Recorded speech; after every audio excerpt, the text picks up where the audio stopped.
में मित्रों कहते हैं दुष्ट के साथ दुष्टता का ही बर्ताव करना चाहिए, क्योंकि नीम की जड़ में दूध डालने से उसमें मिठास नहीं आती। संसार में दो तरह के दुष्ट होते हैं, एक होते हैं दुष्ट और एक होते हैं स्वभावगत दुष्ट। दुष्ट व्यक्ति को आप भले ही उपदेश देकर सुधार लो, पर जो स्वभाव से दुष्ट होते हैं उन्हें उपदेश देकर भी नहीं ठीक किया जा सकता। मित्रों, आज का वीडियो बहुत ही महत्वपूर्ण होने वाला है। आपसे निवेदन है कि बने रहिए हमारे साथ वीडियो की समाप्ति तक।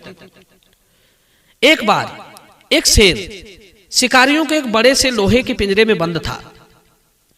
वो भूख प्यास से व्याकुल होकर पिंजरे से बाहर निकलने के लिए छटपटा रहा था। तभी वहां से एक मनुष्य गुजरा। मनुष्य को देखकर कहने लगा, ओ भाई, क्या तुम मुझे इस पिंजरे से आजाद कर सकते हो? मैं तुम्हारा जीवन भर रेडी रहूंगा। शेर की बात सुनकर मनुष्य बोला, क्या तुम मुझे मूर्ख समझ रहे हो? यदि मैंने तुम्हें आजाद कर दिया तो तुम उल्टा मुझे ही खा जाओगे। कहते हैं विश्वासी का भी विश्वास नहीं करना चाहिए और अविश्वासी का तो करे ही नहीं। अक्सर वही लोग धोखा देते हैं जिन पर मनुष्य आंखें मूंद कर विश्वास करता है। और फिर तुम तो स्वभाव से भी मेरे शत्रु हो। जिन लोगों ने दुष्ट शत्रुओं पर विश्वास करके उनकी बात मानी, उनका निश्चित पतन हुआ है। इसलिए मैं तुम्हें मुक्त नहीं करूंगा। उस मनुष्य की बात सुनकर शेर फिर से विनती करता हुआ बोला, हे भाई, मैं तुम्हारे साथ कोई धोखा नहीं करूंगा। मैं तुम्हें वचन देता हूं, यदि तुमने मुझे इस पिंजरे से मुक्त कर दिया तो आज से तुम मेरे प्रिय मित्र बन जाओगे। कहते भी हैं कि मित्रों वाला मनुष्य कठिन काम भी सिद्ध कर लेता है। हर बात से संपन्न होने पर भी मनुष्यों के लिए बुद्धिमान मित्र बनाना चाहिए, क्योंकि भरा हुआ समुद्र भी चंद्रोदय की कामना करता है। तुम मुझे आजाद करके मुझे अपना मित्र बना लो। समय आने पर मैं तुम्हारी विपत्ति में बहुत काम आऊंगा। मनुष्य कहने लगा, हे भाई सिंह, हमारे तुम्हारे बीच में कैसी मित्रता, क्योंकि तू खाने वाला है और मैं तेरा भोजन हूं। विद्वान लोग कहते हैं कि मित्रता और विवाह संबंध हमेशा समान धन और समान कुल वालों के बीच ही होते हैं। जो मूर्ख अपने से छोटे या अपने से बड़े या फिर अपने से अलग जाति वालों के साथ मित्रता करते हैं, वो या तो लोगों की हंसी के पात्र बनते हैं या फिर मारे जाते हैं। आप तो स्वभाव से मेरे शत्रु हो, और शत्रु से मित्रता चिकनी चुपड़ी संधि से भी नहीं करनी चाहिए, क्योंकि कहते हैं अच्छी तरह से गर्म किया गया पानी भी आग बुझा देता है।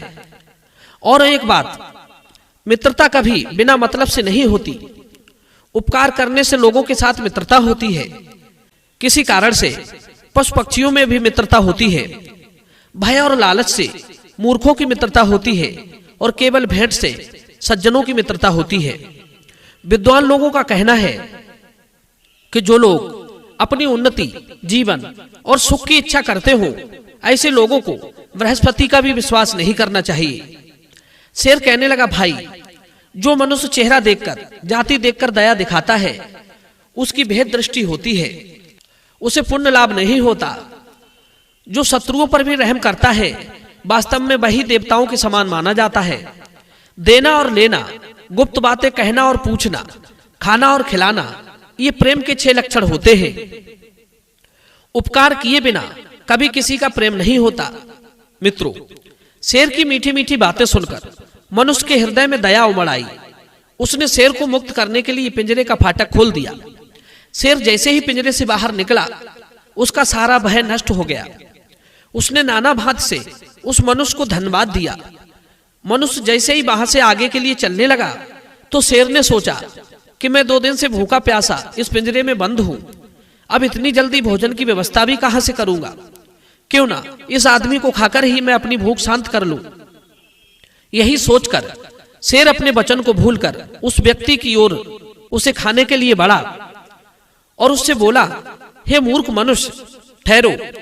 तुमने मुझे आजाद करके बहुत बड़ी भूल की है।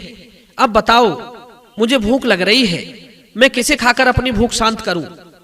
इसलिए मैंने निश्चय किया है, अब मैं तुम्हें खाकर ही अपनी भूख मिटाऊंगा। मित्रों, शेर की बात सुनकर वो व्यक्ति भय से कंपित हो उठा और बोला, हे सिंहराज, मैंने तुम्हें पिंजरे से निकालकर तुम्हारी जान बचाई है। तुमने मुझे मित्र होने का वचन दिया है। आप तो इतनी जल्दी मेरे एहसान को भूल गए, मुझको ही खाना चाहते हो। ये कहाँ का न्याय है? शेर कहने लगा, हे मनुष्य, क्या तुम ये नहीं जानते कि ये 10 प्रकार के लोग धर्म का विचार नहीं करते? पहला, नशे में मतवाला। दूसरा, असावधान। तीसरा, पागल। चौथा, भूखा। पांचवा, क्रोधी। छठवां, जल्दबाज। सातवां, लोभी। आठवां, भयभीत। नौवां, कामी। 10वां, दरिद्र। इस समय अपनी भूख मिटाना ही मेरा धर्म है। मित्रता तो तब चलेगी जब मैं जीवित रहूंगा। मित्रों, शेर की मनसा को भली भांति समझकर मनुष्य सोचने लगा कि इस दुष्ट शेर को आजाद करके मैंने स्वयं ये विपत्ति मोल ली है।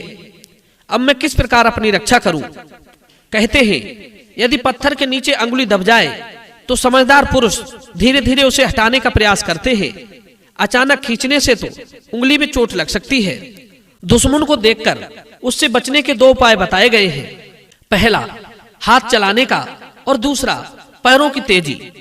इतना कहकर वो मनुष्य तेजी से आगे की ओर बढ़ने लगा।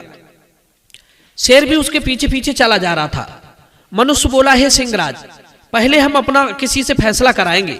यदि निर्णय तुम्हारे पक्ष में आ जाए तो तुम मुझे खाकर अपनी भूख मिटा लेना। मित्रों, शेर इस बात को तैयार हो गया। कुछ दूर आगे जाने पर उन्हें एक बैलों का झुंड मिला। अब वे बैलों से ही अपना फैसला कराने के लिए रुक गए। आदमी ने कहा, हे बैलों, तुम हमारा फैसला कर दो। ये शेर पिंजरे में बंद था। इसने मुझसे बाहर निकालने के लिए निवेदन किया। मैंने दयावश इसे पिंजरे से मुक्त कर दिया। अब ये मुझे ही खाना चाहता है।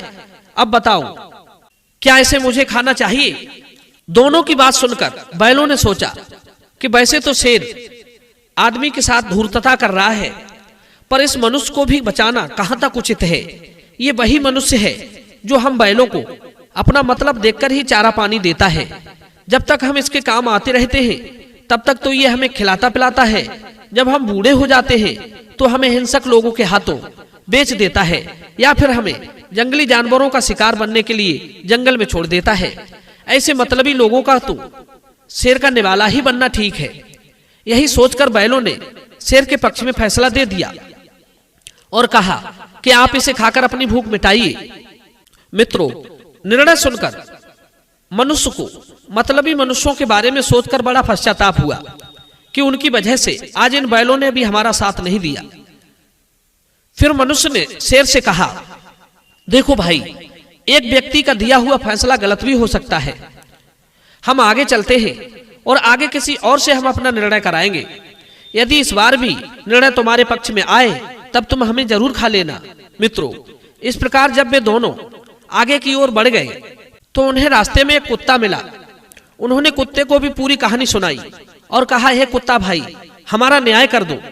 कुत्ते ने उन दोनों की बात ध्यान से सुनी और दोनों की बात ध्यान से सुनने के बाद कुत्ते ने सोचा कि यदि मैं शेर को इस मनुष्य को खाने के लिए बोल दूं तो कोई लाभ नहीं है। यह शेर निर्दोष जानवरों को मारकर खाता रहता है। हो सकता है इसे खाने के बाद ये मुझे भी न छोड़े। यदि मैं मनुष्य को बचा लूं तो कम से कम ये मुझे एक रोटी रोज खाने को देता रहेगा। यही सोचकर कुत्ता उन दोनों को लेकर उसी स्थान पर आया जहां पिंजरा रखा हुआ था। पिंजरे को देखकर कुत्ता बोला, शेर महोदय, आप इतने छोटे पिंजरे में कैसे बन गए? आपको देखते हुए तो ये पिंजरा बहुत छोटा है। शेर बोला, नहीं नहीं, मैं इसी पिंजरे में बंद था। इसी पिंजरे से मुझे इस इंसान ने आजाद किया था। कुत्ता बोला, नहीं, आप इस पिंजरे में बन ही नहीं सकते। मित्रों, जब कुत्ते ने ज्यादा कहा तो अपनी बात सत्य करने के लिए शेर झट से उस पिंजरे में घुस गया और बोला, देखो, मैं इसमें इसी तरह बंद था। मित्रों, शेर ने जैसे ही पिंजरे के अंदर घुसकर उसे बताना चाहा, कुत्ते ने उस आदमी से कहकर पिंजरे की खिड़की बंद करवा दी। अब तो शेर फिर से उस पिंजरे में बंद हो गया। कुत्ता बोला, दुष्ट शेर, तेरा स्थान यही पिंजरा है। अब तुम इसी में बंद रहकर अपनी करनी का फल भोगो। कहते हैं, दुष्टों पर दया दिखाना मूर्खता होती है। जिन लोगों ने दुष्टों पर रहम किया उनका विनाश निश्चित हुआ है। औरों का काम बिगाड़ने वाला और अपना काम निकालने वाला, जो पाखंडी, पानी से मधुर और अंदर से क्रूर होता है, वे क्षमा के योग्य नहीं होते। मनुष्यों के लिए उनकी मूर्खता बड़ी दुखदाई होती है। बुद्धिमान पुरुषों को चाहिए कि मूर्ख, अभिमानी, क्रोधी, साहसिक और धर्महीन पुरुषों के साथ मित्रता ना करें और इन 6 लोगों पर कभी दया ना दिखाएं। नंबर 1 दुष्ट, नंबर 2 स्वभावगत शत्रु, नंबर 3 एहसान फरामोश, नंबर 4 मतलबी, नंबर 5 धूर्त, नंबर 6 विश्वासघाती। इन लोगों पर कभी दया नहीं दिखानी चाहिए। मित्रों, यह वीडियो आपको कैसा लगा कमेंट सेक्शन में आप हमें बताइए। मिलते हैं अगली बार किसी नई ज्ञान चर्चा के साथ। आप सभी का बहुत बहुत धन्यवाद। जय श्री